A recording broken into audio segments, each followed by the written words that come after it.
All right, dude.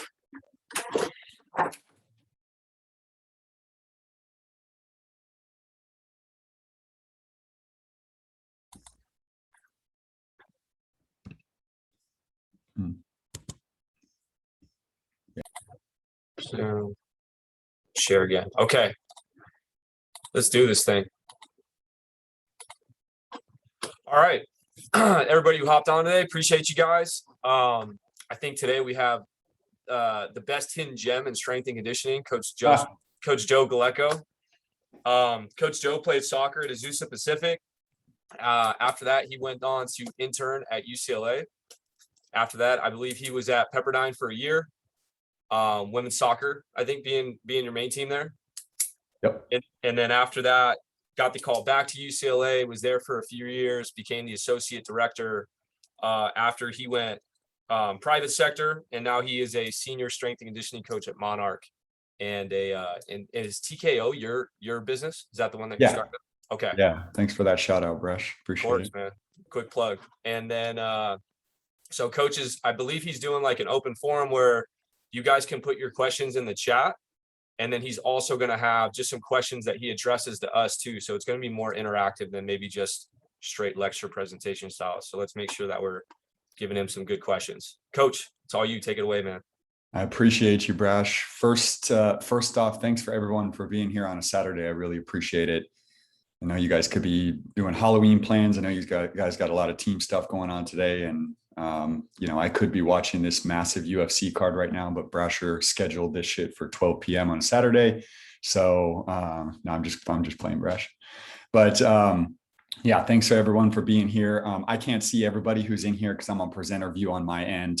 But if you guys have any questions during this as you go through, just throw them up in the notes or throw them up in the chat, and Brasher can relay those to me. And then I want it to be, like Brash said, a little bit more interactive here. I don't want it to be me lecturing you guys because I'm not an expert in anything really. So this is I want to hear from you guys as well. And it's just me relaying what the research and my experiences on concurrent training. So like Brash said, I work at Monarch Athletic Club. It's a private facility. It's a membership-based health and wellness facility in West Hollywood. It's a startup. So it's basically a health and wellness center for rich people, essentially. Provides a triage of services like access to a DO, a doctor of osteopathic medicine, physical therapy, and strength and conditioning, of course. And then I operate TKO Athletic Performance on the side. But yeah, excited to be here. So go ahead, Brash. We'll go to the next one.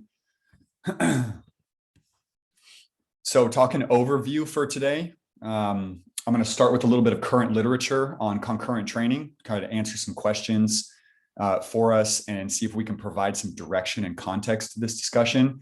And like I said, I want to provide some questions to you as a group at the beginning. So hopefully the research that I provide will give us some insight on how to answer them at the end in the practical application and scenarios portion. So then we'll get to some guidelines and principles to direct us on how we program CT. And then get to the meat of what I want to talk about, which is our practical application in our scenarios. So these will be scenarios that I've come across in my time as a collegiate athletic performance coach. And it should be a nice segue into our discussion, which we can get everybody involved and talk about what you guys have seen in programming concurrent training and how we can help each other there. So go ahead to the next one, Brash, please. Okay, so let's talk about questions. What questions do we want to answer with this presentation, or what questions do I hope to help you answer? So first, I want to thank one of my best friends and mentors for helping me with this presentation, Eric Schmidt. He's at the Memphis Grizzlies, but I called him up because I was struggling to find some direction for this presentation on an open-ended topic like concurrent training. And he advised me to start with the question, when you do your research, where are we currently with X topic? So that's the question that we're going to answer first. Where are we currently with concurrent training? What does the research say about it currently? So this helped to direct my research, and it helped direct my thought pattern, gave it a little bit of direction. The second question that I want to answer with this stuff is, how is this applicable to you? Okay, how is this applicable to the audience? All right. So I told Brasher too, I wrote an article for Monarch Athletic Club's blog about concurrent training, and it was very, very surface level for general population. I don't want that to be like the presentation today. I want this to be a little bit of a deeper dive into, things like microcycle periodization, obviously a little bit of basic physiology of concurrent training, and then we can pull all those things together and then hit the third question, which is what problems are we presented with as we program concurrent training? Okay, so the reason why I want to do this is because I want to frame this discussion so that the information provided will help you solve some problems that you may come across in working specifically in sport, or the unique challenge of the unique challenges of the collegiate sector. So I'm sure most of us in this presentation are collegiate strength and conditioning coaches. So I want to tailor that approach specifically to sport and the challenges of the collegiate sector. So the overall question that I want to answer, and taking one step back, the problems that we face in the collegiate sector specifically being sport coaches. How do we deal with sport coaches? How do we deal with practice volumes that we can't manage? How do we deal with crazy practice schedules? Maybe it's global training loads that are difficult to quantify and manage. I know I've had that a lot in the collegiate sector. And then uncontrollable variables that we can't really influence outside of the weight room and outside of performance training, such as nutrition, academic stress, life events, et cetera, all those things, okay? So the overarching question that I want to answer, I want you guys to help me with is, how can we achieve performance enhancement in multiple aspects of fitness, of course, because we're talking about concurrent training, with the unique constraints presented by sport and the collegiate sector, okay? Next, please. Okay, so let's go over some terms real quick. These are terms that I pulled from the research just so we can stay up to speed. ET is going to be endurance training. RT is going to be resistance training. I'll reference those a lot. CT is going to be concurrent training. And then the last one is variables. So we know that by definition, concurrent training is the simultaneous development of endurance and strength or hypertrophy in a single training program.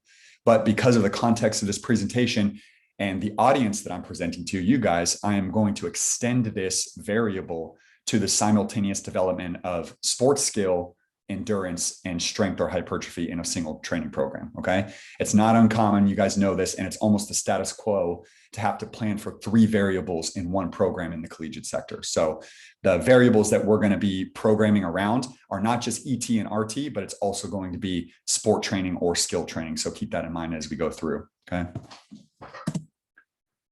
All right, next, please. Okay, so let's divide and conquer individually right here. We're going to start with endurance training. So if we isolate endurance training and talk about adaptations from a molecular standpoint, from a hormonal standpoint, from a neuromuscular standpoint, there's a couple of things that are unique to endurance training. And endurance training and resistance training are going to overlap a little bit, but these are unique to endurance training here, okay? We know these things as strength conditioning coaches, or you guys should know these things, but I'm going to review them anyways. And hopefully there'll be a couple of things in here. I learned a couple of things by diving into the research on the physiological adaptations to endurance training and resistance training, but we'll start with mitochondrial biogenesis, probably the most important one, right? So endurance training is going to increase the amount and the density of mitochondria in the affected muscular tissue. That's an easy one, right? Angiogenesis, okay, is the formation of new capillaries, essentially. So that's going to increase our capillary density and provide more blood flow and thus more oxygen to the working muscle tissue. Okay, so that's a cardiovascular adaptation to ET. Obviously, cardiovascular adaptation, an increase in cardiac output and a subsequent increase in VO2 max. Cardiac output is a significant factor or variable in VO2 max. And then from a molecular standpoint, from a cellular standpoint, we're going to increase an enzyme called AMPK. Okay, so AMPK signaling is going to go up. And with this comes a subsequent increase in fat oxidation. Okay, so the body's going to shift towards fat metabolism. And this one was interesting too, is a decrease in protein synthesis. Okay, so endurance training signals AMPK, which activates this molecule called PGC1 alpha, which signals mitochondrial biogenesis and angiogenesis, but it also signals a decrease in protein synthesis, okay? This will be important down the road because protein synthesis is a very energy costly process for the body, and AMPK going up is a defense mechanism, essentially. It's a mechanism for your body to conserve and restore energy balance. So that's an important factor that will come down the road, okay? Now, when we talk about the hormonal adaptations to ET, there's acute and there's chronic. Okay, your acute adaptations are going to be an increase in growth hormone cortisol and insulin, okay? As well as catecholamines, your stress hormones, of course. But this was interesting. The first key that I wanted to pull from the research was that from an acute sense, acute bouts of high intensity interval training, and this was very interesting, aerobic endurance training at an intensity greater than lactate threshold for prolonged periods being defined as greater than 60 minutes. Okay, so high intensity interval training and LT training for prolonged periods, 60 minutes or more, are going to create a significant increase in growth hormone, cortisol, and insulin. Okay, very interesting stuff. Now, from a chronic hormonal standpoint, we're going to see a decrease in testosterone if the volume of that endurance training is significant or if it's excessive. Okay. So from a neuromuscular standpoint, adaptations to ET, there's going to be a significant increase in central fatigue and a shift. We know this already, right? A shift to an oxidative muscle fiber type, right? So large and chronic programs designed around endurance training are going to shift you towards an oxidative muscle fiber type. We know this intuitively, but it's interesting to see in the research as well. Now, significant central fatigue, right? I was like, okay, well, how do you define central fatigue? All right. The research defines central fatigue as a reduction in the ability to maximally and volitionally contract a muscle to produce force. So it's basically your ability to produce force, essentially, right? So from a neuromuscular fatigue standpoint, large volumes of endurance training are going to increase central fatigue and reduce the body's ability to produce force with voluntary muscular contractions. And we'll talk about this later on, but this is going to be significantly more pronounced when it comes to running, large volumes of running compared to other forms of endurance training like cycling, skiing, and rowing. Next, please.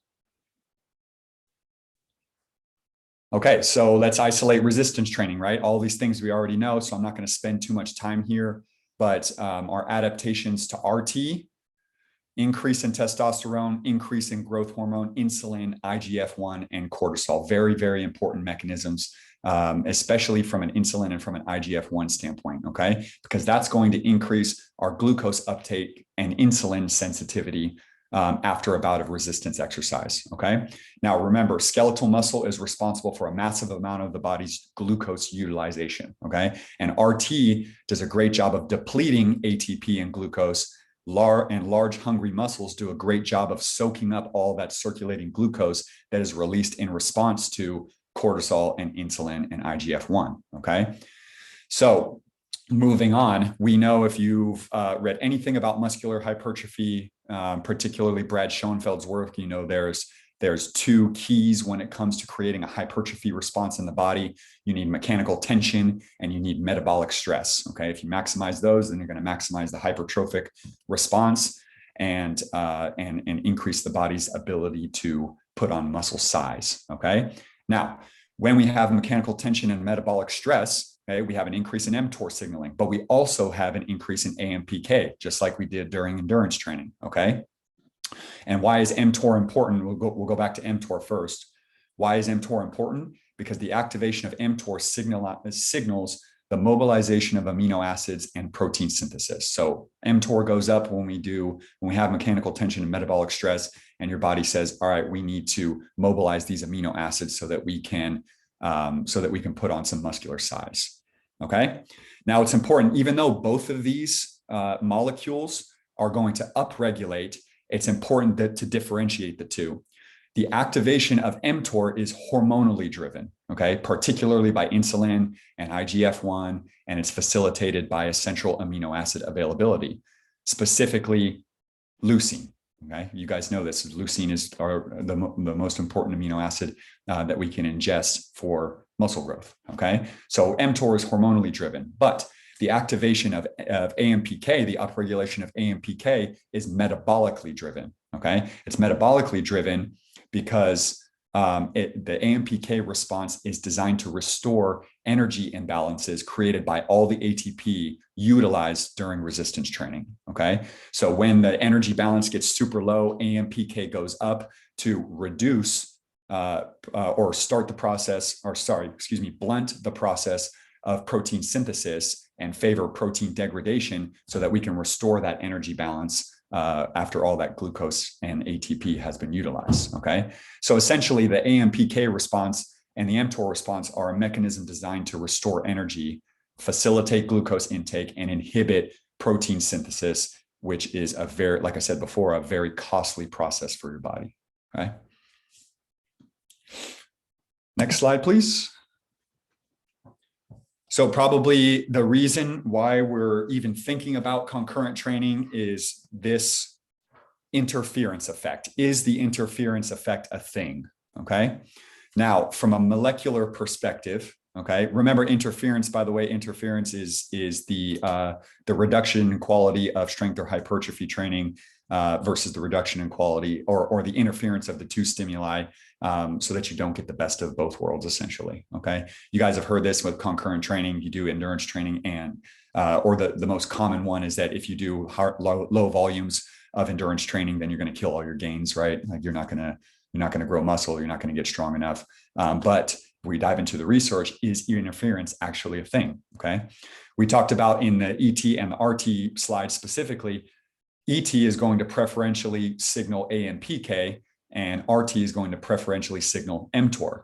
Now, original theories of interference suggested that AMPK may directly or indirectly inhibit mTOR activity. So there was a very close relationship between those two. And when AMPK went up, mTOR went down, which led to a decreased potential or a less conducive environment for muscle growth and strength gains. Okay, but after doing some research, excellent book that I will, that's kind of like the Bible on concurrent training. After reading through that, the most definitive science that I found surrounding the interference effect involves this protein called sestrin. So sestrin binds to leucine to activate mTOR. Okay. After mTOR is activated and upregulated, that mobilizes protein synthesis. But when levels of sestrin are too high, sestrin actually impairs mTOR activity. Okay, so essentially mTOR activation is limited by sestrin. Okay, so how are sestrin levels regulated? Sestrin is upregulated in response to exercise-induced oxidative stress. Exercise-induced oxidative stress, essentially equitable to high volumes of endurance training, right? So this may explain why AMPK is the scapegoat in all of these scenarios, but it may not be the actual mechanism as to why there's an interference effect. Okay. And I love this little bit of physiology because it leaves clues to our first couple of practical applications, right? The first take home that I got from this is, number one, we have to provide a leucine rich environment to ensure that all that sestrin that's binding with leucine and either facilitating or what's the opposite of facilitating, Brash? Not facilitating mTOR regulation, okay, can be utilized to upregulate that mTOR and start the process of protein synthesis. So it just shows us the value of nutrition. Okay, it shows us the value of nutrition in creating a leucine-rich environment for anabolism, essentially. The second take-home that I got from this is that you have to minimize or balance your oxidative stress by managing your training volumes well. Okay, if you have mismanaged training volumes, you have extremely high levels of endurance training versus low levels of resistance training potentially, or you have high levels of both, you're going to experience some interference there because of the massive amounts of oxidative stress that come from all of that AMPK signaling during endurance training, okay? So factors that may produce interference, okay? The number one, I just said it, right? High training volumes and high loads, okay? High training volumes are going to create high levels of central fatigue. Like we talked about at the very beginning, it's going to cause a lack of substrate availability for other activities. You're going to use all your substrates during ET or RT, and you're not going to have many left or available for the next bout of exercise. And then it's going to cause large amounts of oxidative stress. And that's going to increase our levels of sestrin and potentially block the upregulation of mTOR in creating an anabolic environment. Okay. Remember too that a human body only has a finite amount of resources, right? So you can only commit so many resources to recovery and adaptation. So high ET and RT volumes may not be conducive to getting markedly fitter at anything. Okay, so keep that in mind when we're programming or when we're programming around a certain situation. Age is a massive factor for producing interference. Training age and biological age. An older an athlete is, or an older an athlete is, or the higher their training age, the more likely an interference effect is going to happen. And then, of course, your fed or fasted state. Fasting is going to more likely produce an interference effect, and energy balance. If you have poor energy balance, more likely to induce an interference effect, okay? Because the protein degradation is going to outweigh the protein synthesis, okay? Now, this was interesting too. The interference effect seems to be greater when the two stimuli are placed really, really close together. We know this intuitively, but the research pointed towards 20 minutes versus 2 hours plus, okay? If you do a bout of ET and then you go straight to RT within 20 minutes, you're more likely going to experience an interference effect. Like I said, obvious and intuitive, but good to know those specific guidelines, okay? So the question I pose to you guys is that, is the interference, is this phenomenon interference, or are the training volumes just imbalanced? If your athletes aren't getting the most out of both of these stimuli, the ET and the RT, is it the interference effect, or are the training volumes just imbalanced, okay? Are the overall training volumes too high, or is the training volume too low in one variable to elicit an appropriate physiological response in a trained individual, okay? We know we only have so much training that we can produce. If we spend 70% of it doing ET and only 30% of it doing RT, that 30% may not provide a strong enough stimulus to a trained athlete to create a response, okay? Next, please. Okay, so as we go down the line, right, we talk about order of implementation. What does the research say about order of implementation? Okay, these are intuitive as well, but it's worth noting. Okay, if you want to target aerobic endurance, perform your ET first. Okay, this is more likely to occur in sports with a heavy conditioning component, right, where skill and conditioning or energy system development are closely tied in together, like soccer, rowing, wrestling, and aquatics. Okay, ET is probably going to have to be put first because the sport places a premium on aerobic endurance. Okay, if you want to target strength or hypertrophy, perform your RT first. All right, you're going to get more quality out of the RT, but your endurance training may blunt the hypertrophic response necessary for adaptation at the end. Okay, so let's say you perform your RT, then you go to 2 hours of sport practice. It's highly likely that you're going to blunt that hypertrophy response, the massive hypertrophy response that you could have gotten if you just did your RT and then recovered and got nutrition in you, okay? Now, obviously, these are scenarios that we have to deal with and scenarios that we should be able to talk through. But if you work with a sport in which hypertrophy is not necessary, like an example that I use is soccer or beach volleyball, hypertrophy is not absolutely necessary in those sports. Martial arts, wrestling, things like that, too much muscle mass might be detrimental to the sport, then perfectly fine. You don't need to worry about a massive hypertrophy response post resistance training bout, okay? And then its relationship to power, right? Endurance training in the order of implementation, which should you do first? Should you do power first, or should you do endurance training first, okay? If you want power, keep the ET volume low and maximize your recovery between sessions, okay? Try and put those as far away as possible because at least the research that I sifted through, ET doesn't have a significant interference effect on strength training and hypertrophy training, but it does have a significant effect on power training, on especially lower leg muscular power, okay? And here's the key too. I circle back to it.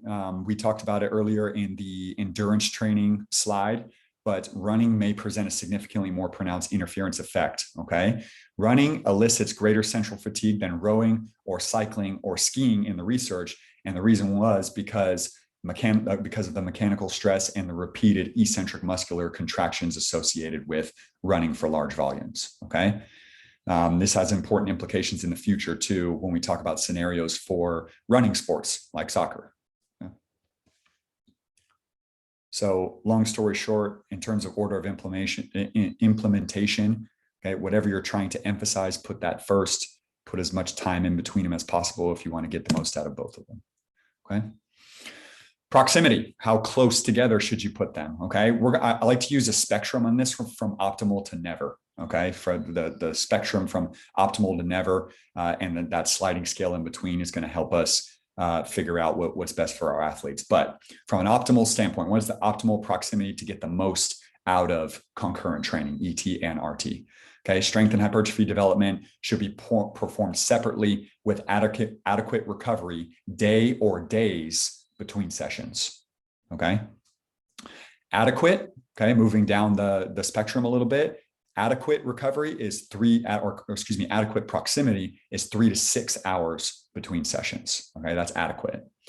Obviously, suboptimal is resistance training directly before endurance training. Okay, I think this is the superior choice for in-season sports and in-season athletes because the target adaptations are largely neuromuscular. Okay, you're trying to maintain power and maximal strength, and you only need maintenance doses of strength training. Okay, you don't need high volumes of strength training in season. You're just trying to top up those that strength training stimulus. So even though it's suboptimal, I think that RT before ET is probably a better choice for in-season athletes if you can manage it. Okay. Second suboptimal, right? Less suboptimal is ET directly before RT. Okay. And in this situation, it may be superior for phases of the annual plan when aerobic development is going to take priority over strength and hypertrophy development. An example of this might be soccer players in the late developmental stage before reporting to training camp. Okay, that maybe that June through August time of the year when you're getting them ready for double days or training camp or the first matches of the season. Okay, and this might be valuable in other conditioning heavy sports like wrestling, in which sport training, skill training, and conditioning are going to blend together, and they're always going to take precedence over strength and hypertrophy training. Okay, in this instance, albeit suboptimal, focus on the nutrition, and then of course attenuating session volume to reduce the potential interference effect. Okay. And then never, from the total opposite side of the proximity spectrum, from optimal to never, an ET and RT mix or blend. Okay, I think maybe in the general population sector where people quote unquote just want to sweat, probably my least favorite saying of all time, but I just want to sweat. But that in that way you can mix strength training and energy system development in the same session, but you're just going to dilute the stimulus. And with athletes, they're going to require, especially trained athletes, they're going to require concentrated doses of a specific stimulus in order to get an adaptation. So you should never mix or blend the two in a single session, in my opinion. Okay.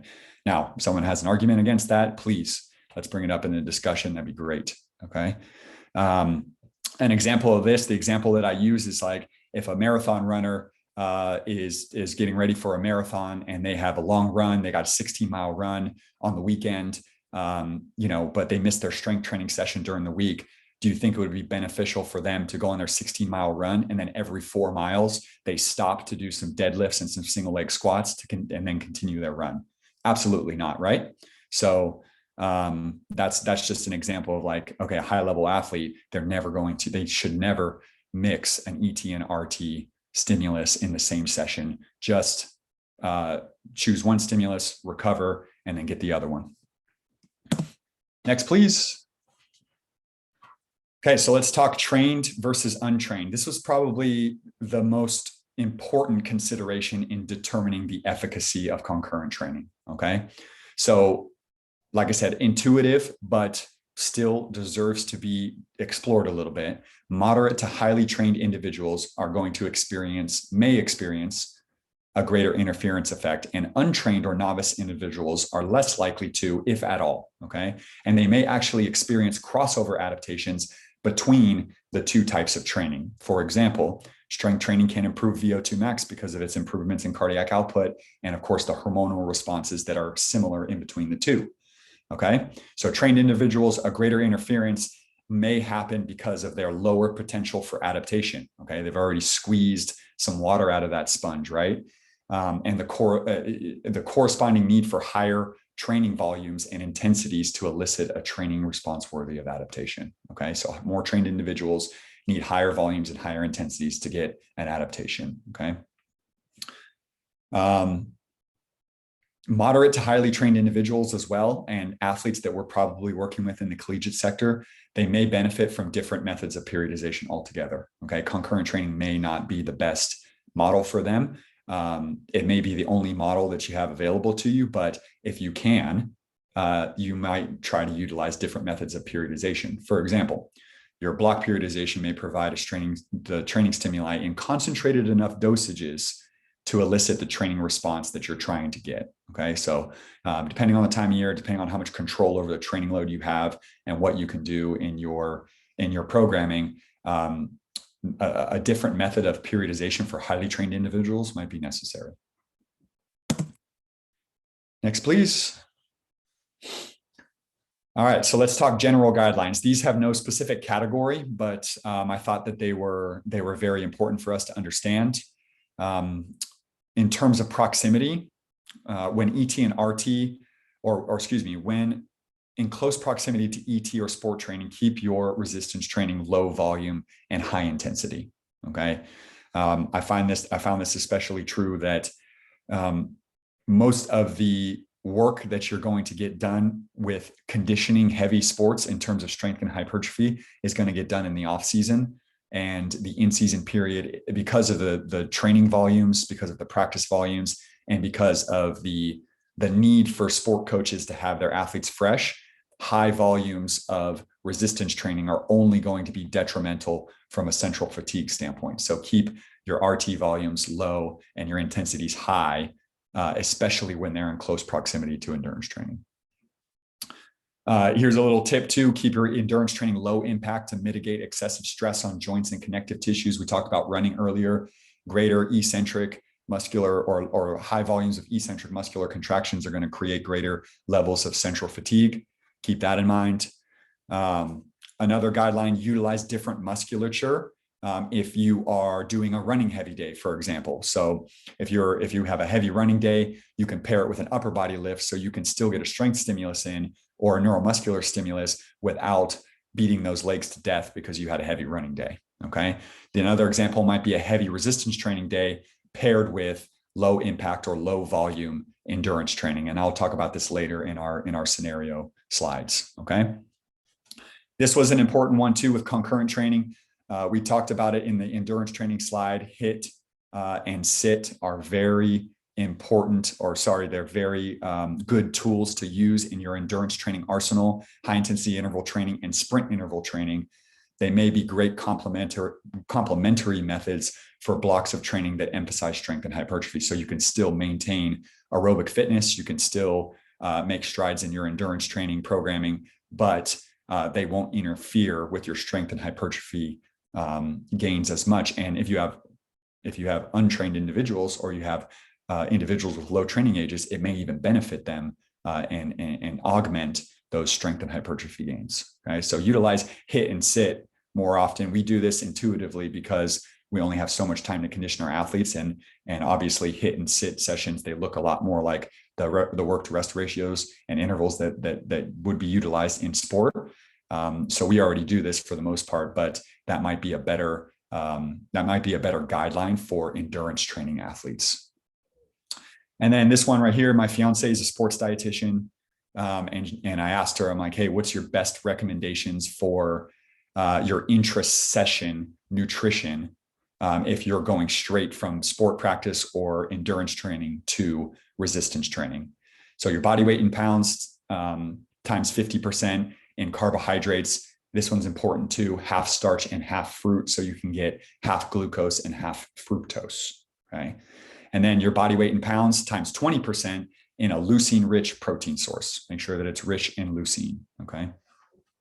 And then from a hydration and electrolyte balance standpoint, 500 milligrams of sodium plus 150 milligrams of potassium with 20 to 30 ounces of water. Okay. Most basic recommendations for intra-session fueling when you have to go straight from one to the other. Remember the 20-minute rule. Okay. If you do inside 20 minutes or 20 minutes, around 20 minutes, then you're going to increase the potential for an interference effect. At the very least, you might be able to mitigate that if you can get some intra-session nutrition in. And if it follows its guidelines, you're checking all those boxes: leucine-rich environment, carbohydrates to restore the glucose, et cetera, et cetera. or restore ATP, etc. Next, please.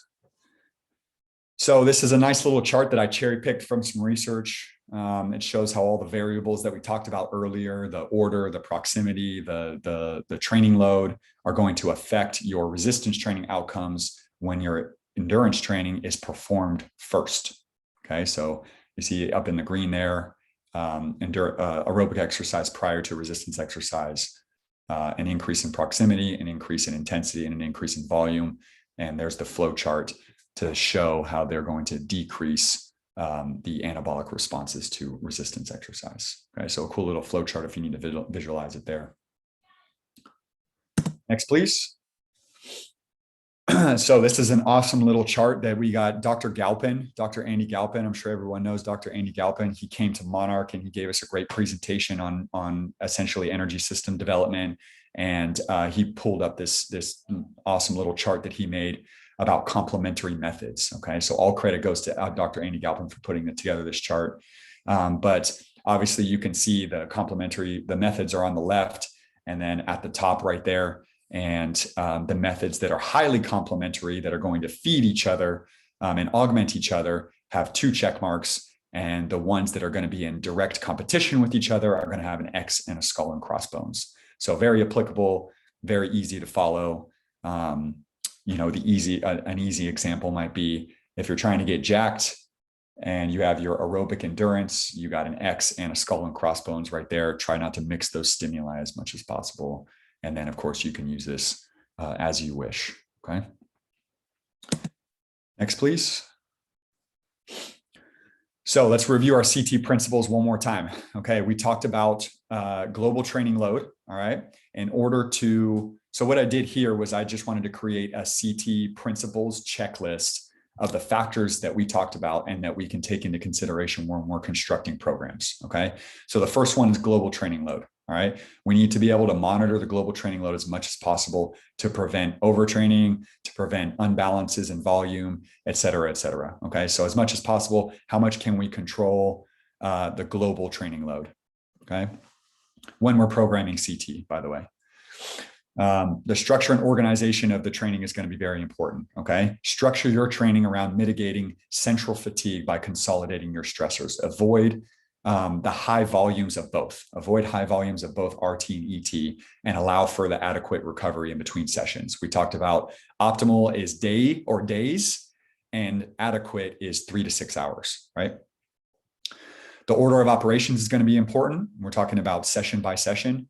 So if possible, position your training emphasis first in the organization of the daily routine, okay? So if your training emphasis, you want to improve ET, put it first. Vice versa. If you want to improve strength and hypertrophy or power, put it first, okay?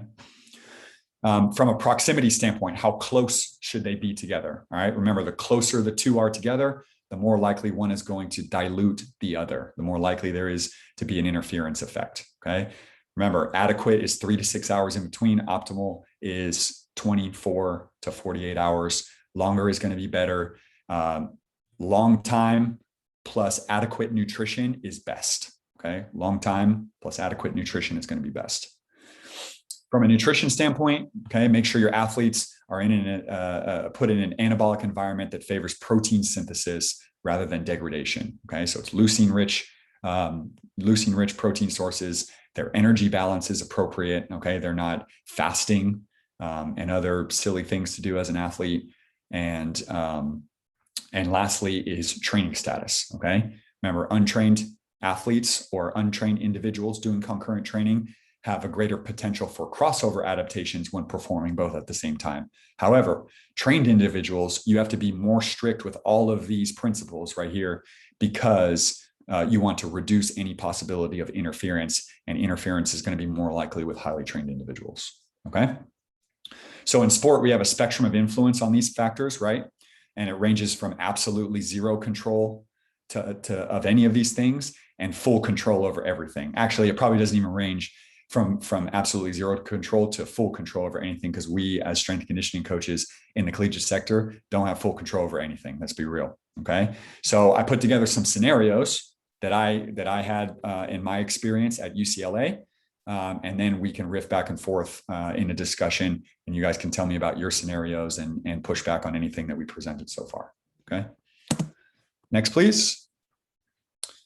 So this scenario right here is called the Master of Puppets scenario. Okay. This is preseason soccer. You have, as a strength coach, complete influence on the global training load. Maybe athletes are playing small-sided games or pickup in the evenings or whatever it is, but it's far away from your training stimulus.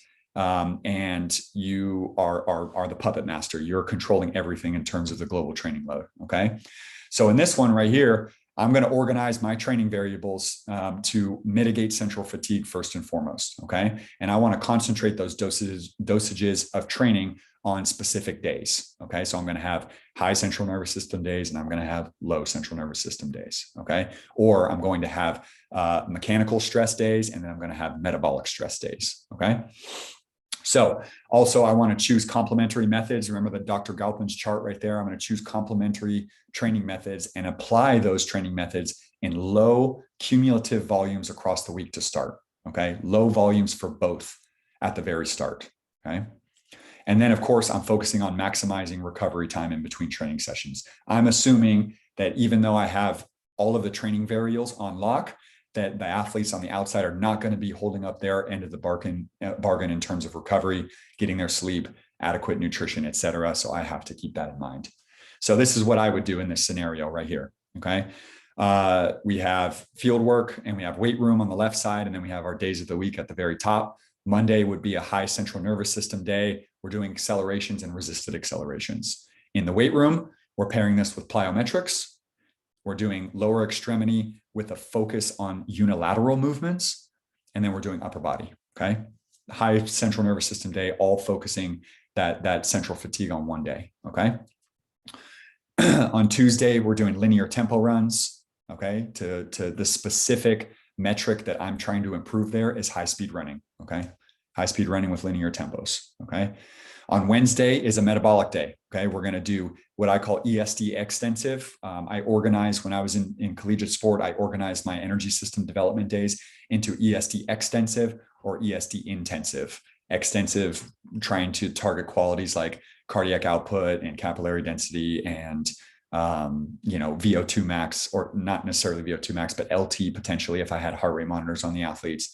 And then intensive was more objective measures like, or external metrics like high speed running, change of directions, and then maybe high intensity heart rate durations. Okay. So on Wednesday, we're doing a giant circuit. We're just going to get some cardiac output work in. If I have heart rate monitors, I'm limiting I'm putting a ceiling on how high their heart rate can get. And we're doing some type of calisthenic circuit intermixed with some running. I'm getting them in runners. Okay. On that day, we won't be doing any cleats on that day. We'll get them in runners. It'll be super low impact. I'll keep them moving, get them sweating, but it'll be basically an active recovery, focusing around getting that growth hormone response from 60 minutes of exercise around lactate threshold. Okay. Back to Thursday, our second high central nervous system day. On this day, we're going to do max velocity sprinting and we're going to do change of direction, hard change of direction stuff. Okay. In the weight room, no plyometrics, but we're going to do bilateral lower extremity stuff. We did change of direction on that day, and there's a lot of load on, there's a lot of eccentric loading on a single leg during change of direction days. So I'm going to help mitigate that by, in the weight room, we're only going to do bilateral movements, focusing on mostly deadlifts. That would typically be a deadlift day. And if we do cleans, then we do cleans, jump squats on that day, et cetera, et cetera. And then of course, upper body. So on Friday would be another tempo day, but this time multi-directional.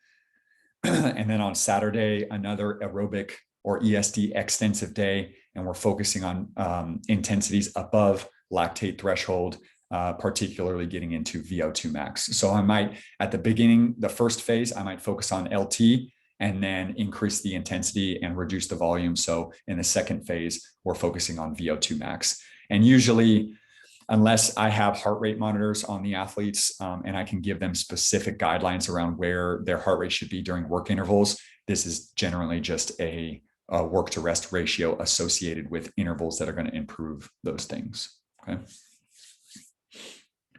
jump in with any questions you guys have also, guys, or Brash, stop me if I'm going too fast. Okay, so our next scenario. Okay, so like I said, this last scenario we had was our master of puppets scenario. We have a complete influence on the training load. And in this scenario, we have a moderate influence on the global training load. Okay, I call this the track and field scenario. All right.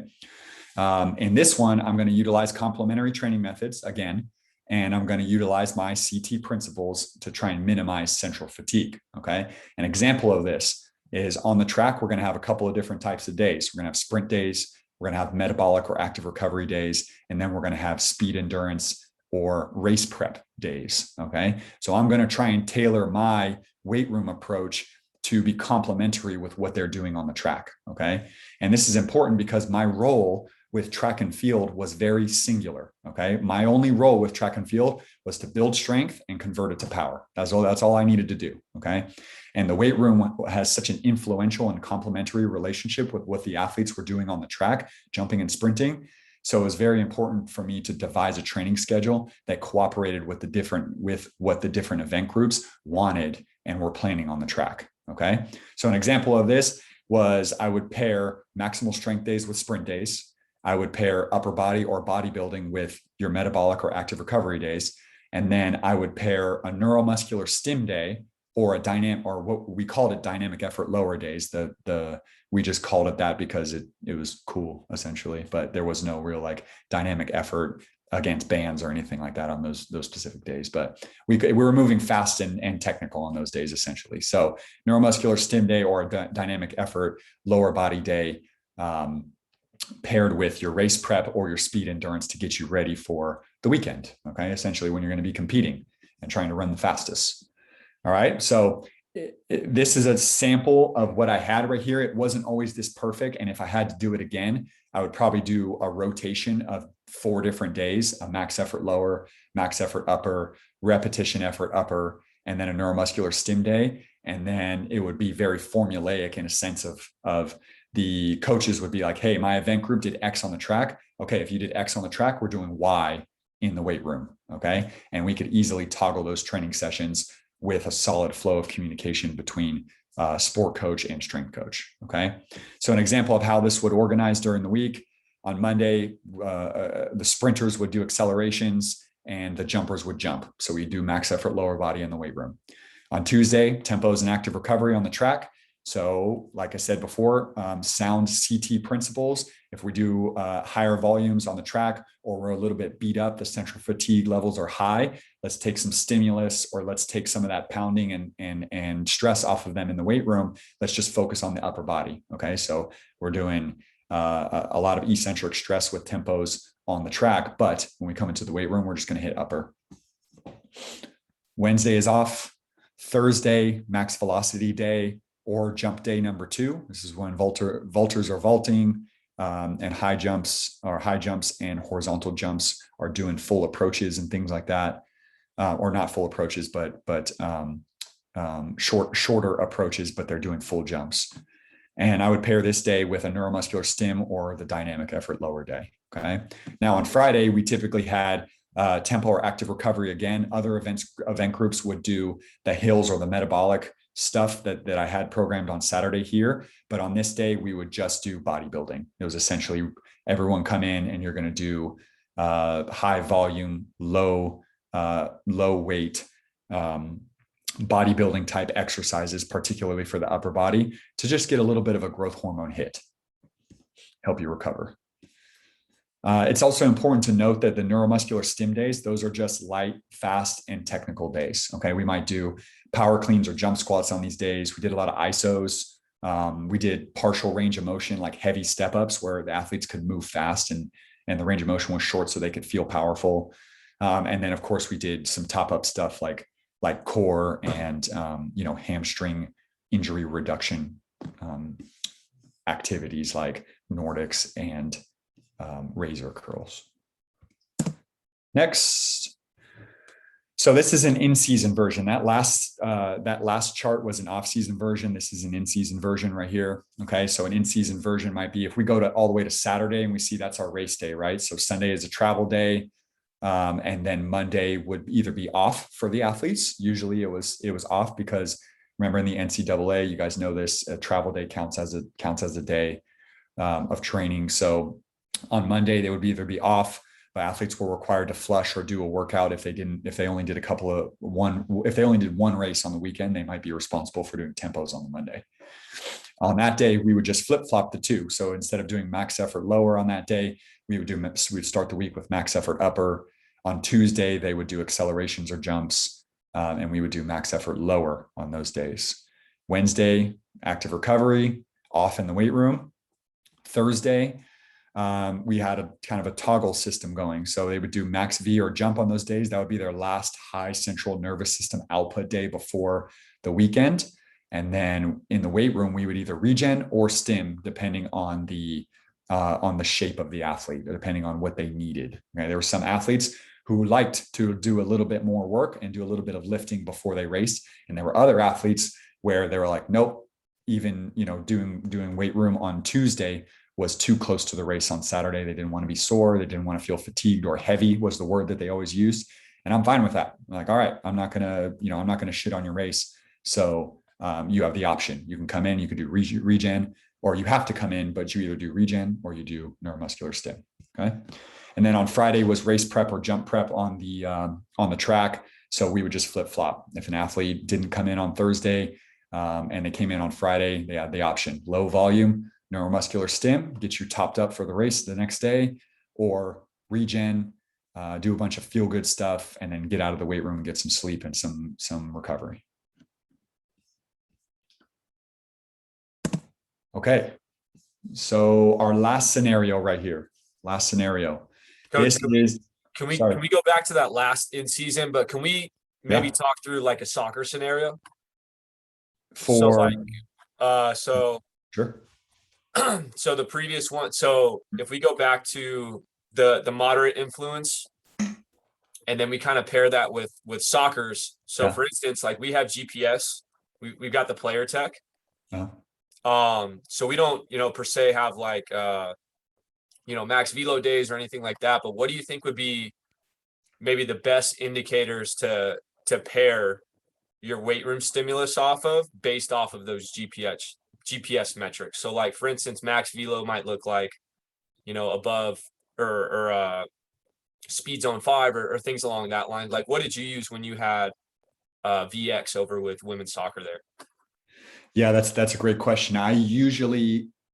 It was tough because the soccer training plans were very arbitrarily put together at times. Yeah. So it was very easy for me to just go to the coaches and be like, this is the minimum of what I need to do during the week.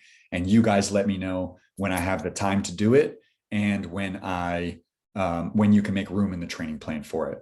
So I told them that we need a max velocity stimulus every 7 to 10 days in a perfect world.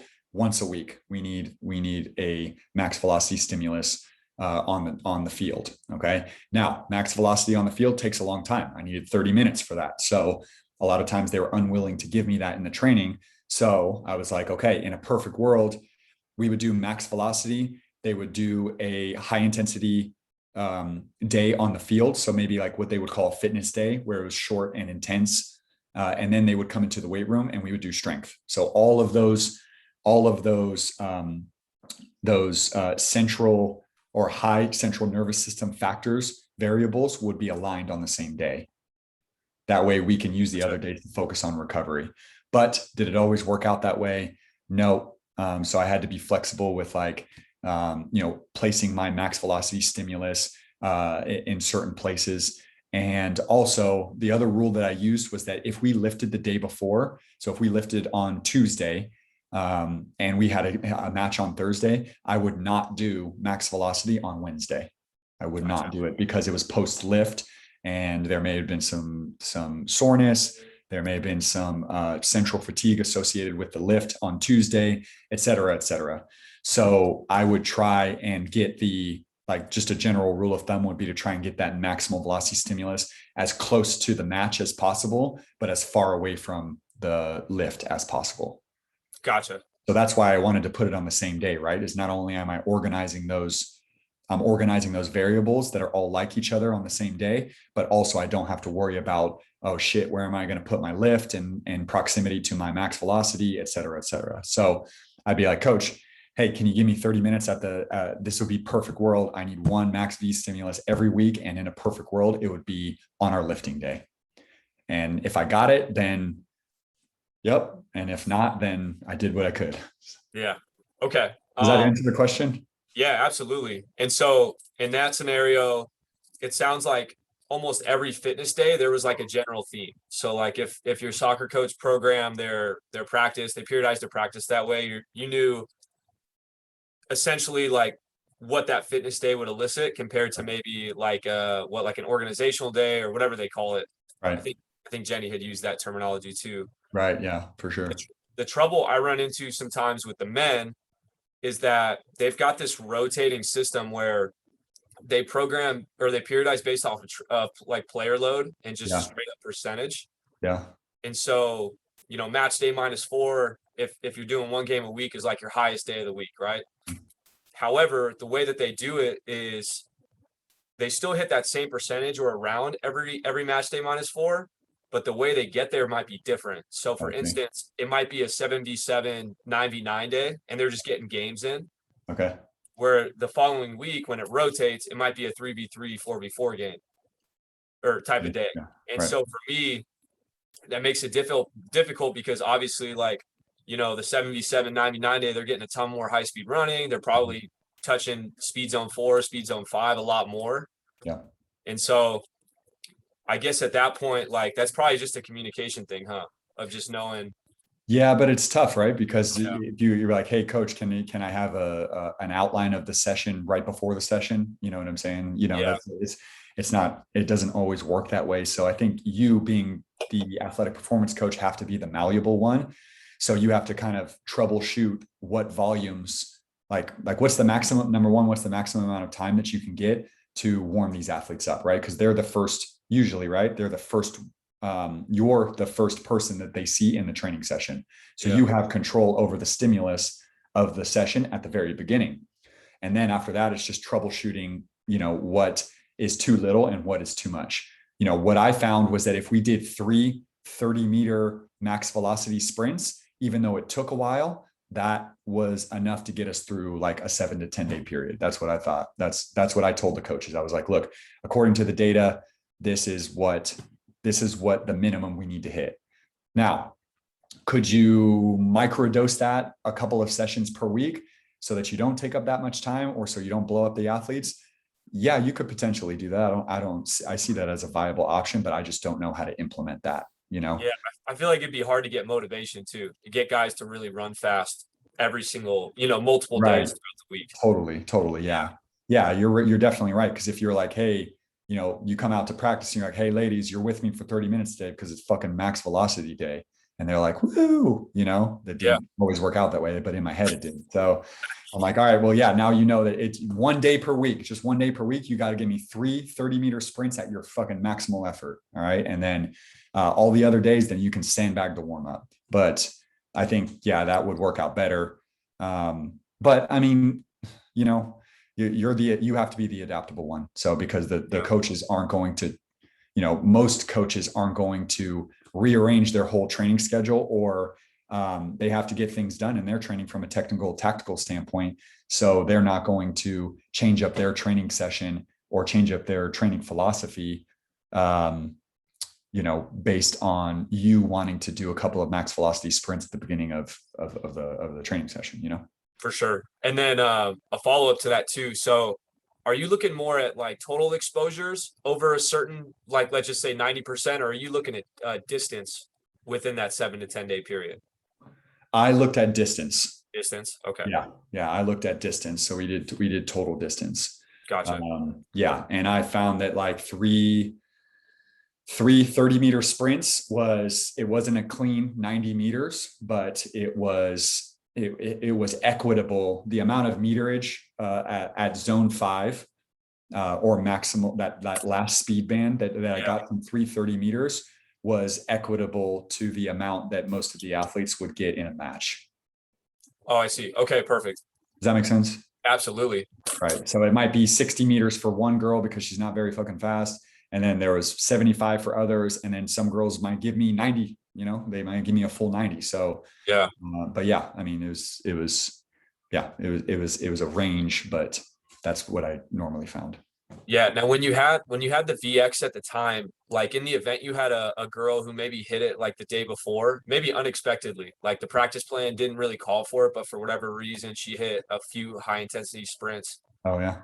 Would you be able to track that within that week and be like, well, she kind of already hit her cap for what I was trying to get today? Would you just Yeah. cut them, or would you just put everyone through the same protocol just because of limited resources? Like maybe the data wasn't cut up that day. Yeah, I would. I've never pulled an athlete from a max velocity protocol because they sprinted enough already. Gotcha. Yeah. I mean, that I don't think. I mean, I think if you're in more control over it, and you have a system of like, okay, a system in place where you're like really, really high load athletes. They had a 2-match week, so they already hit their max velocity stimulus during those right there. And you guys are going to get pulled out of the max velocity runs. And while everybody else who hasn't got it, you're going to top up, then you could do that. I see that as a viable option as well. Yeah. But with max velocity day, it was like, look, everyone has to be a part of this because I want to make damn sure that everybody is topped up on their max velocity for the week. Gotcha. For sure. Cool. Appreciate it. Yeah, hopefully that helps. Absolutely. Uncle Joe. Oh, Uncle Joe, I got a question for you. Daddy Voight. Is he on the field right now? You flexing on us on the field right now? That's your ass, I am. Come on, man. Look at this place. This place is dope. Unreal. Only our team was good, So my question for you is, so just so everyone else knows on the call, like I'm not a strength coach. It's not my job. I'm a sports science guy, which basically means like all the data they're talking about, that's my role. So my big question to you, and probably anybody on this call, is how are you knowing whether what you're doing is working or not? So from a concurrent training standpoint, like you want to look at endurance and you want to look at strength, power, whatever metrics, like what lets you know that what you're doing is actually doing what you want it to do? I don't know. That's a great question. I mean, I think that's where, assessment and reassessment comes in. That's where having the ability to, maybe track speeds across the season to see if your athletes are getting faster, those types of things.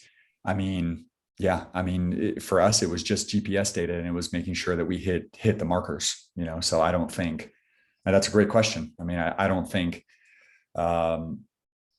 I think Casey Matoyer probably did the best job of that in season, where he took counter movement jumps with his indoor beach volleyball team throughout the course of the season. And he could almost predict like how athletes were going to perform based on the trends of their counter movement jump numbers as they went through the season. And yeah, I mean, it's going to be data, man. It's going to be you. Well, I'd say that I think that's an awesome question too. I feel like the two that would pop up to me, at least with a soccer, would be like soft tissue injuries. Yeah. If those are happening frequently, you're probably either overloading or underloading. And then two, I like what you said. Maybe you do like I don't know if bi-weekly would be too much, but maybe like a monthly flying 10. Yeah. And see if they can reproduce those high speeds. And then, obviously in our sector, we're not going to have the same environment every time we test, but it would give us, it wouldn't be super valid, but it would give us some sort of marker to see if they can reproduce the same high speed that they did maybe preseason, and then, within conference, and see if we're dropping off there. Yeah, absolutely. Yeah. I think that would be very valuable. And we never, with the women's soccer example, it was never an option for me in season, considering the training plans, to me, from a logistical standpoint, to take a speed gate out there and individually test all of the athletes. Yeah. So it was, those types of logistical things you just have to figure out. You got to get more speed gates, or you have to convince the coaches to give you enough time to be able to do that. But those are absolutely viable options. The counter movement jump, it could be a fantastic one. Even something as simple as session RPE, Yeah. and tracking training load via acute to chronic load. And then of course, yeah, soft tissue injuries. I mean, really, that's what really matters, right? It's like, are your athletes available and are you winning? So if your wins are stacking up and your soft tissue injuries are staying low, then does it really matter that you prove that your athletes are getting faster throughout the course of the season? I don't know. Maybe for your own validation, I guess. Yeah. Very true.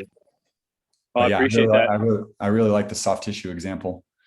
Yeah, I really like the soft tissue example, and I really like the data example, Kyle.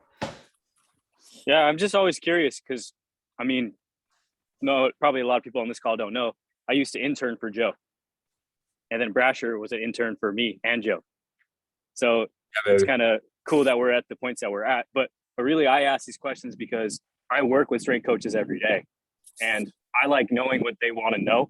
So this is really helpful for me because there's tons of different things you could do, right? But ultimately, like, what's really going to grab that coach's attention to actually let them know, hey, because for example, like with us with women's volleyball, they wear a GPS tracker every single practice, game, serve and pass, everything. I can tell you max jump height. I can tell you jump height for every jump they ever jump, right?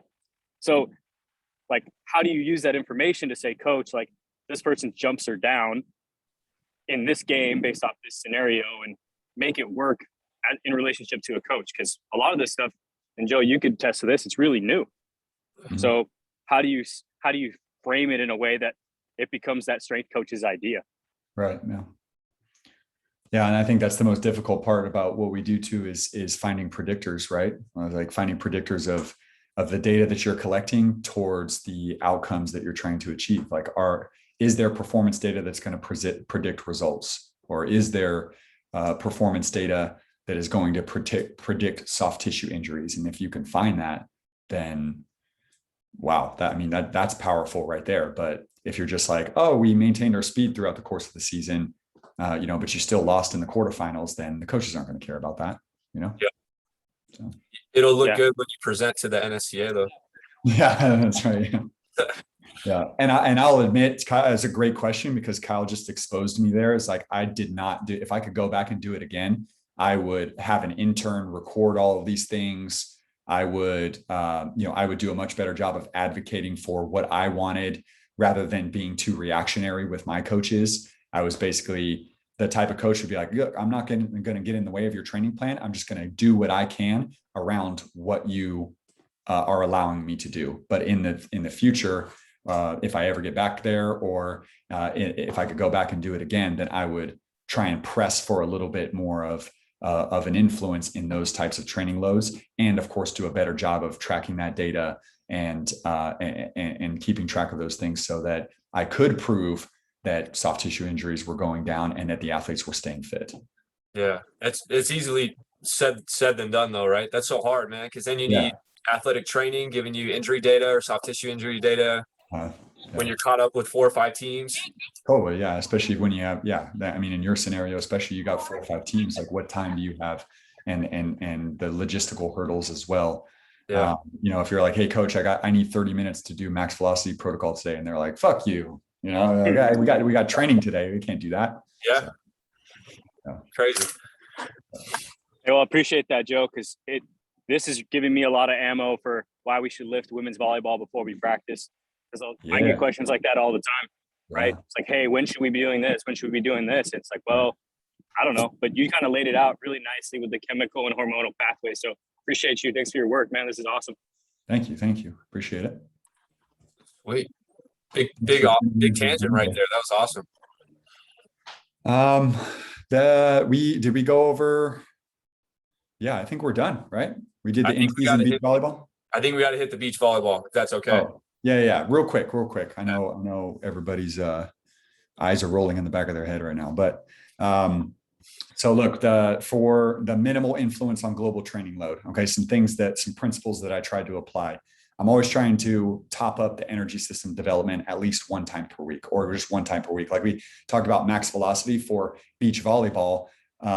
Their identity as a team was being the fittest team in the nation. We want to be the fittest team.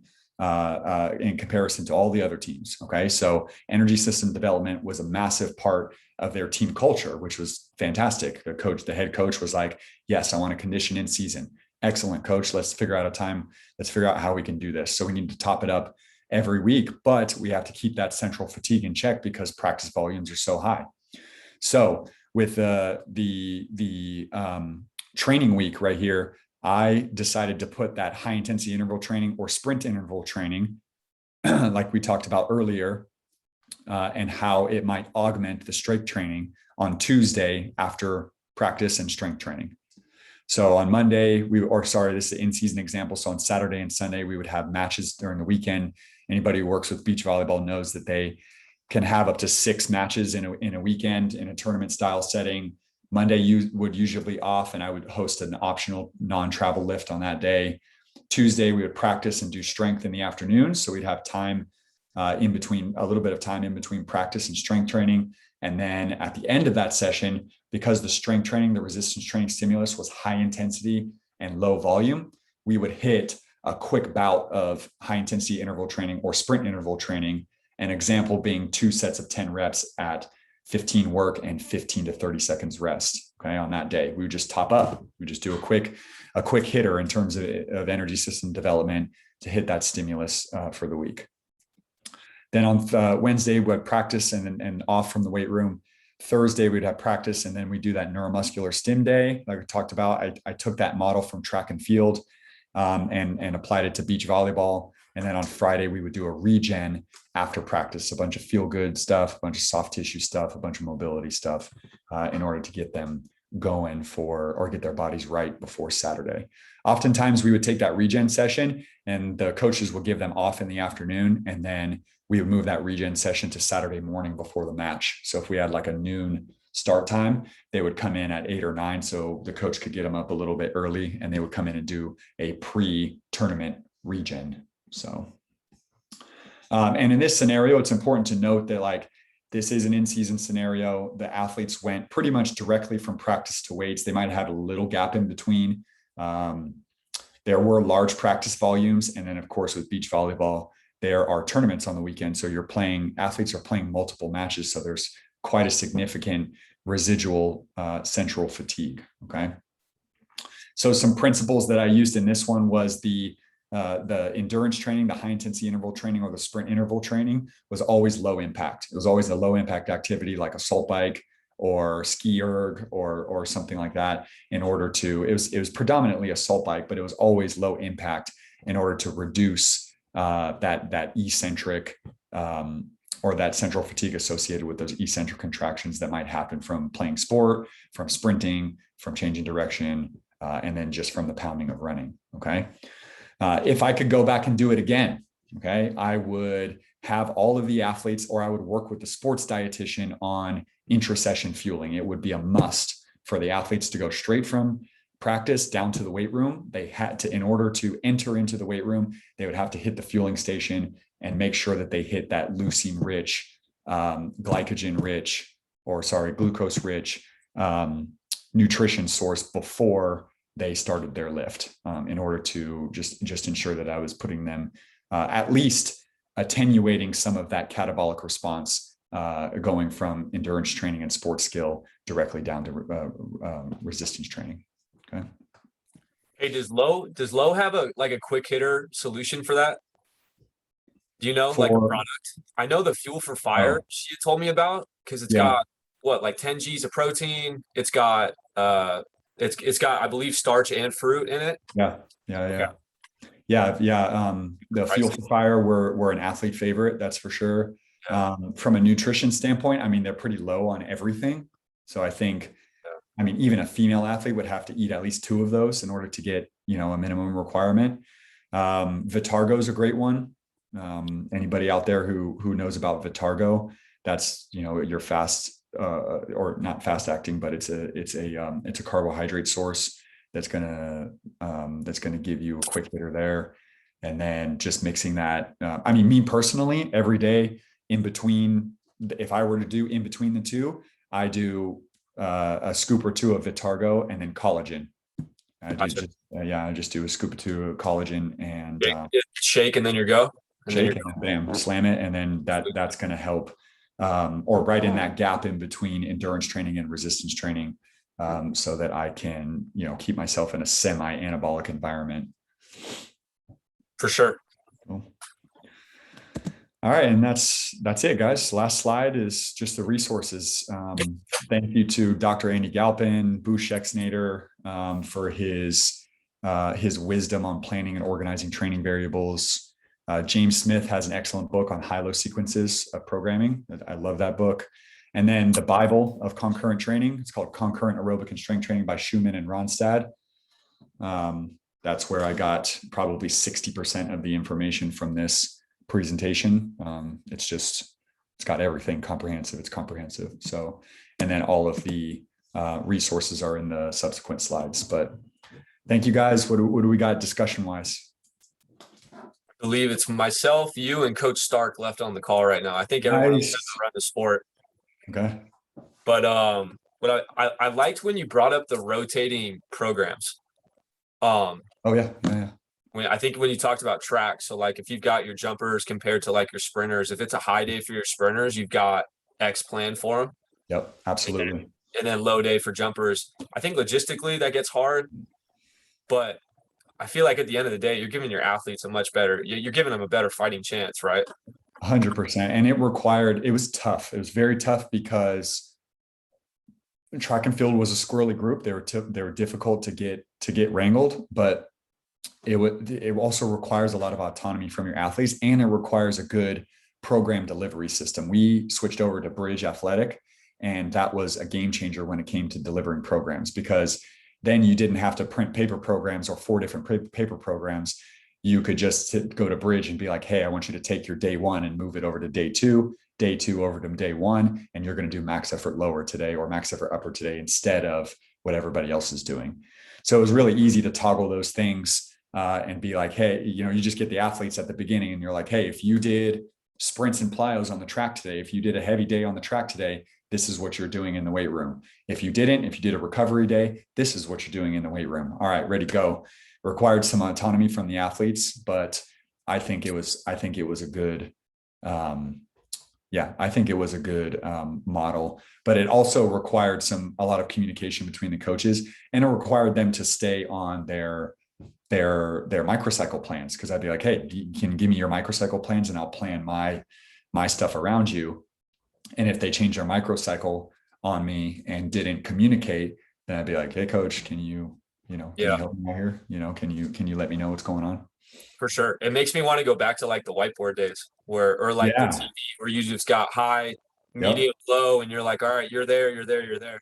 Definitely. And what it got to too, is that there were certain days, like maybe repetition effort, upper body, and a neuromuscular, or not the neuromuscular stim day. I programmed that one, but the repetition effort upper body and the regeneration day, I would just write down on a Word document and I would print out 20 of them. And I'd be like, hey, if there's a pile over here and there's a pile over there, if you are a regen day or a repetition upper body day, I call it bodybuilding. If you're a bodybuilding day, then grab one of those sheets, get it done on your own. And then I would work with all the athletes who were doing the neuromuscular stim day or the max effort days. I like that. I like that system. So yeah, it just requires a little bit of autonomy from your athletes. Some of the sharper kids, they got it right away and they were really autonomous, but other athletes are like, hey, you're supposed to be doing bodybuilding today. Why do you have a trap bar out? No, for sure. Yeah. Coach Galecko, I just want to say thank you for your time today and all that stuff. I got to hop off. I'm about ready to leave, so I'm going to lose connection, but I really appreciate the slide and all this stuff. And Brash, man, thank you so much for setting this up. This was big time right here. Absolutely. Thanks, Coach. Appreciate you being here. Absolutely. Appreciate you, and thank you for the time. Of course, man. Later, Have Coach. a great weekend. Yes, sir. You as well. Cool, man. Well, me and you. Dude, this is awesome. How was it? Oh, it was great. Good. I think the beginning, there was some stuff that went over my head for sure, like down to like cellular and hormonal and all that. Yeah. Like understanding, I got key concepts, but I think some of the details are just, you've got to dive into that stuff yourself. That's really hard to like hit home on within 10, 15 minutes. Yeah, definitely. But I think when we get to the practical stuff, when you did that, like you start to put that in your head more, right? Like where maybe you're just thinking concepts. Now you're actually thinking like, well, how does it actually affect your body? So I thought it was great. All of it.